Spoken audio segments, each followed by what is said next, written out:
Let's talk about brands. I mean, really think about it. From the second your alarm goes off, you are swimming in a sea of them.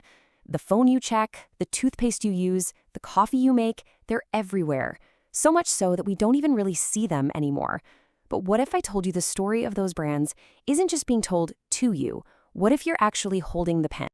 Take this little thought experiment from one of our sources. The author realizes their morning starts with an Apple iPad.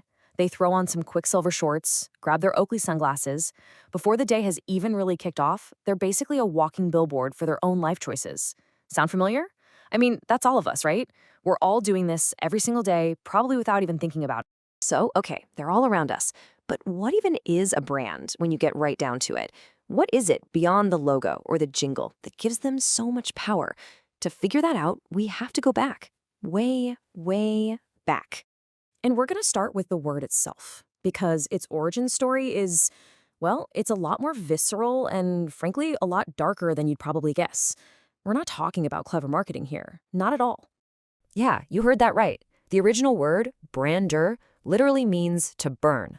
It all goes back to the ancient practice of taking a hot iron and burning a mark of ownership onto livestock. And, in a much darker sense, the same was done to mark enslaved people. It was a permanent, burned-in sign of who you belonged to. And check this out. These ancient brands served 4 key functions. They identified status, they signaled you were part of a tribe, they sent a clear message, and they offered a kind of security. Now think about that for a second. Identity, belonging, information, security. Sound familiar? These are the exact same fundamental human needs that the most powerful brands in the world tap into today. And this whole idea of marking something to prove it's the real deal, it is ancient. These seals here, from thousands of years ago in the Indus Valley, were basically a guarantee of quality. They were a way for the maker to say, hey, this is legit, you can trust this. So right from the jump, the core purpose of a brand was to communicate trust.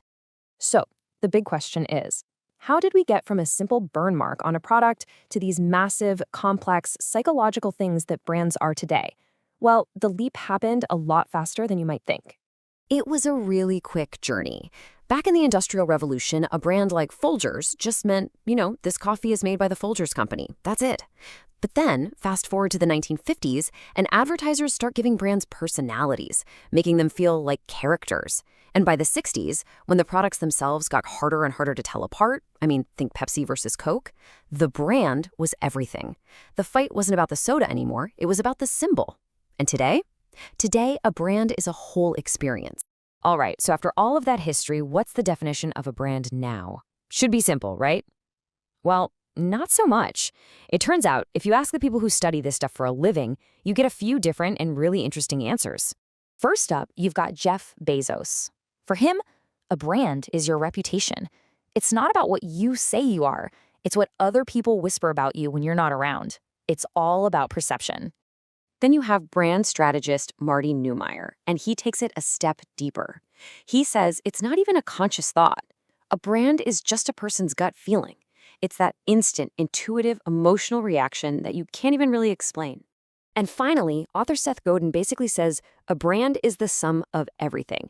It's all the memories, the stories, the expectations, and the relationships that all together make you pick one thing off the shelf instead of another.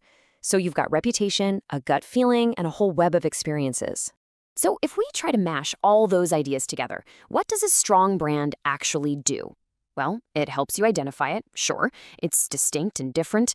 It has to have meaning and give you value. It has to be something you experience. But it's that last one, authored. That's where things get really interesting, because it makes you ask a simple question. If a brand is a story, then who's writing it? And that question, who's the author? That really gets to the core of this whole thing. Now, your first instinct is probably to say, well, the company, duh. But the real answer is so much bigger and way more collaborative than that. And this idea right here, this is a total game changer. It turns out there isn't one author. There are 4. You've got the firm, the company itself, of course, but then you have the users. Yep, that's you and me. Then you have influencers, the critics, the reviewers, the creators. And finally, you have popular culture itself. Movies, songs, memes, all of it is shaping what a brand means, all at the same time. This really shows you just how much things have changed. The old way of thinking was totally top-down. The company decided what the brand meant and just beamed it out to everyone. But that's not how it works anymore. The new reality is co-creation. Brand meaning is a conversation, a constantly shifting collaboration. And the biggest takeaway? The company is no longer in complete control, not even close. And this is probably the most crucial point to understand. A brand's value isn't something a company just gives you when you buy their product.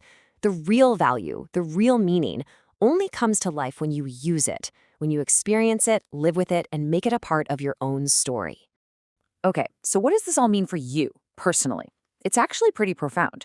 It means that every single brand choice you make isn't just a purchase. It's a form of communication. It's you telling a story about yourself. The designer and author Debbie Millman just absolutely nails it with this quote. We don't just buy things for what they do. We buy them for what they mean. We're using them to build our identity, to tell the world, this is me, or maybe this is who I want to be. And so that brings us to the final thought, the one I really want to leave you with. If a brand story isn't fixed, if it's something that we're all writing together every single day, and if you are one of those authors, then the real question isn't what these brands are telling you. It's what story are you telling the world with them?